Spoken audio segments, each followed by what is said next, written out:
the weirdest part is that he's going to Oak Ridge, man. He's going to the DOE. And this is why I originally asked the question when Sean came out with his report and said, I've looked everywhere. I've had the keys to go anywhere I wanted. I haven't found anything, any version of extraterrestrial of anything. And I've always said to myself, if everything like this French leads back to the DOE, would he really have the keys to it? Could he even get close to that situation? Because, the DOE does whatever they want to do. They'll talk to you if they want to talk to you. Mm-hmm. And I do find it interesting that out of all the whistleblowers that he supposedly talked to, and he talks about this in this op-ed, that you look at all these stories that social media has pushed and all these fairy tales, essentially, that he says from the UFO topic from all these years, all kind of lead to one area. But I don't remember him being specific in the op-ed of where that really could lead to. So I'm going to theorize that it leads to the DOE. And I think that if he actually got close to the DOE and followed all the breadcrumbs, followed the science like he said he was going to do, I'll give him the credit. Maybe he did that. But if he were to get close enough, why would the DOE even start any drama with him? Why would you try to hide anything from him? Why wouldn't you just offer him a job?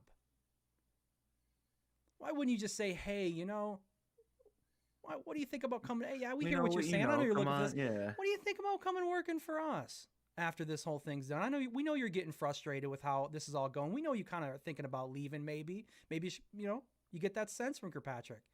Well, when you get out of there, before you go, really put a bow on it for him, And this is why I say, like, the craziest thing with ufology, French, is it is a cycle.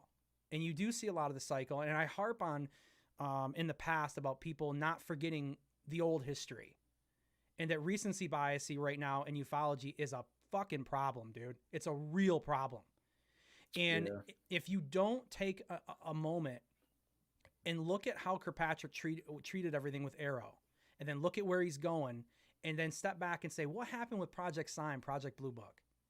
Edward Ruppelt, he had those programs. What happened to Ruppelt when that was done? Well, by God, he got a job over at Northrop Grumman. Mm-hmm. Isn't that interesting? Yet again, another lore, if you want to say lore, just for the word to be used, another place that's in UFO lore that's supposed to have answers, that's supposed to be working on material, working on crafts, just happens to go there. And now he's going to a place that just happens to be part of Battelle, part of the DOE. It's weird, ain't it? It's weird. But you get a lot of skeptics that are out there that won't touch this. I haven't heard them touch it yet. I wonder why. Well, because I think that it goes against that agenda. It goes against that bias. You have all the ultra skeptics out there want to just kind of turn their nose up to this and go, well, he's just a really good scientist, man. He could just get a job there.